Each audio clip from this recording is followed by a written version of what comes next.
তাহলে আজকের subject preposition. Preposition preposition যার মানে হলো পদান্বয়ী অব্যয়। পার্টস অফ স্পিচের একটি অন্যতম পার্টস অফ স্পিচ এটা প্রিপোজিশন, পদান্বয়ী অব্যয়। আমরা প্রিপোজিশনে যাওয়ার আগে আমাদের জানতে হবে কি কি প্রিপোজিশন রয়েছে। In, on, at, under, inside, outside, for, above. এখন জানবো ইন। ইন আমরা কোথায় বসাতে পারি? ইন বড় জায়গা, কোন বড় জায়গা বা শহরের মধ্যে বোঝালে আমাদেরকে ইন ইউজ করতে হবে।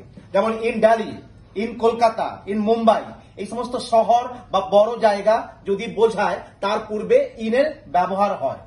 নেক্সট, কোন মাস, মাস বোঝালে, যে বাংলা মাস বা ইংরেজি মাস, মাস বোঝালেও আমাদেরকে ইনের ব্যবহার করতে হবে। In February, in March, in April, এই সমস্ত কিছুর আগে ইন ইউজ করতে হবে। এছাড়াও সাল, সাল যেমন ইন 2024 বা কোন শতাব্দী বা সেঞ্চুরি বোঝালে আমাদেরকে ইনের ব্যবহার করতে হয়। In the 21st century। তোমরা বুঝতে পেরেছ? নেক্সট, অন কোথায় ইউজ করব? অন তারিখ বোঝালে অন এর ইউজ হয়। অন 25/02/24 কিংবা অন এই ফরম্যাটেও লেখা যায়। অন ফেব্রুয়ারি 25 কমা দিয়ে লিখতে হবে 2024। এই ফরম্যাটে কিংবা এই ফরম্যাটে তারিখ লেখার পূর্বে আমাদেরকে অনের ব্যবহার করতে হয়। এছাড়াও সপ্তাহের দিন বললেও অন ইউজ করে। On Sunday, on Monday, on Tuesday, everything. উপরে বা কোনো কিছু নাগালের মধ্যে বোঝাতে, যা কোনো কিছু নাগালের মধ্যে, এইরকম বোঝাতে আমাদেরকে অনের ব্যবহার করতে হয়। অন দা সেলফ, সেলফ মানে তাক, তাকটা আমাদের নাগালের মধ্যে, যেখানে আমাদের হাত পৌঁছবে, তাই আমরা অনের ইউজ করতে পারি। যদি আমাদের নাগালের বাইরে থাকতো তাহলে আমরা কি লিখতাম? ওভার।